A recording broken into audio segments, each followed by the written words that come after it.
What's going on, guys? We're jumping in with some Modern Warfare 3 zombie basics. A lot of people have been playing zombies for a while now, but whether you're just getting the game now or been playing for a little bit, these are some things that you might not know yet. So let's jump into it. The first thing we're going to talk about is the setup that you should be using that I personally love using. I've used it since the game first came out. For your primary, it's going to be whatever gun you really feel like using. For your secondary, I personally love running with a knife. It allows you to run faster. It allows you to take out zombies in the tier 1 zone with 1 or 2 hits, as well as just being able to get around the map a little bit faster or run away if needed. For my tactical, I love using decoy grenades or monkey bombs. Gives you around 5 seconds, giving you a little bit of time to reload, kill, or put some distance between you and the zombies. I personally think these are the best tacticals that you can have. I also love running with Semtex. Yes, you can use normal grenades or whatever you want here.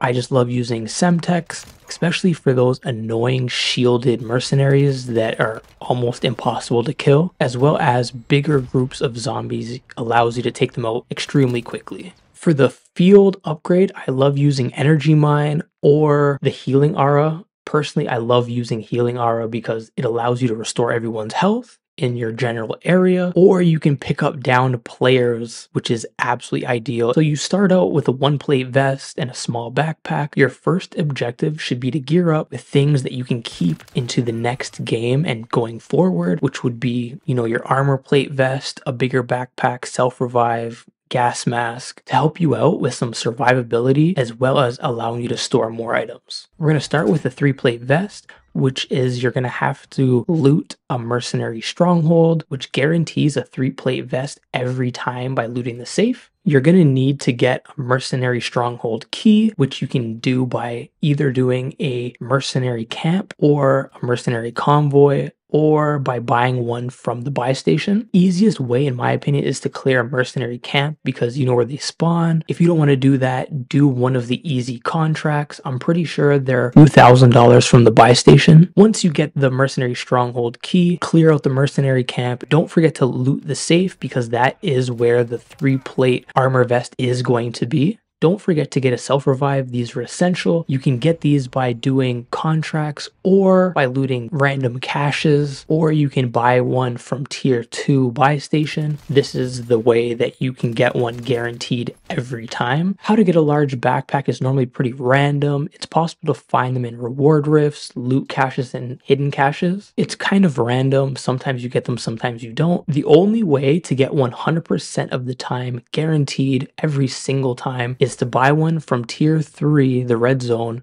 buy station. It's also going to cost you 10,000 points, so you're going to have to save up a little bit, but it's going to be worth it. It should be pretty easy if you follow a couple steps. Look around the map, see where the buy station is in tier 3. Hopefully it's on the outskirts. That'll make your life a lot easier. You're going to need decoy grenades or monkey bombs if you have them. Ideally you want to fly in. If you can't fly in, you can run in, ideally using a knife or without a secondary at all because you can just run faster. That's more ideal. Once you get to the buy station, throw a decoy grenade right away. Open up the buy station. Be as quick as possible to get the backpack out of the buy station. After you buy it, pretty much you want to run right back out of tier 3. As soon as the decoy wears off, the zombies are going to be on your tail hunting you down. This might be a perfect time to throw your second decoy grenade just so you have time to actually get out of there before they come after you. If you do have the self-revive and you do go down, you can pick yourself back up and get out of there. So when you exfil, you don't really get to keep that much, such as your money and most items. You only really get to keep things that are equipped, such as kill streaks, your armor vest, your backpack, your gas mask, your grenades and tactical. The only thing in your inventory that you do get to keep are your perk cans, schematics, pack-a-punch crystals, and ether wrenches. Everything else pretty much just goes straight to XP, including your money, which is kind of sad. I wish you got to keep your money. When you do exfil, you do have a stash that you can put items away for future games. Say you get a couple pack-a-punch crystals, you don't want to bring them all in at the same time. You can stash them away for future games. The downside is you only have 10 slots. Use those 10 slots wisely. Also, when you exfil, you do lose all your active perks, pack-a-punches, your gun rarity. When you start a new game, you lose all of that. It's just going to be a normal gun in the next match. The easiest way to get money is the delivery contract. All you have to do is drive the truck from point A to point B, getting chased by an attack helicopter. It's really not that hard. The attack helicopter has terrible aim, not really difficult at all, unless you really can't drive, but for the most part, pretty straightforward. You should complete it every single time. The next one is the bounty contract. I would recommend doing this if you have a pack-a-punched weapon, because the bosses are a little strong if you don't have a pack-a-punched weapon, or if you don't have a high enough rarity. But if you're playing solo, you should be doing the delivery contract. The time for money is probably the greatest in the game, in my opinion. If you're trying to level up your guns, the best way to do this, hands down, is an Outlast contract. After you get the progress to around 70, leave the building. Zombies will keep spawning in. Even if the progress hits 0%, you won't fail the contract. You should go around the building, try to find where they're actually spawning to maximize your time while getting these kills. Once the progress does reach 0, go back in, get it to around 70% again, because more zombies will spawn. Pretty much rinse and repeat. You can pretty much run anywhere on the map, go get your pack-a-punch, run back to the contract. It won't fail unless you cancel it. So you can pretty much run this the whole game. If there is no Outlast contract, the next one up is the exfil. All you do is call in the exfil, kill all the zombies,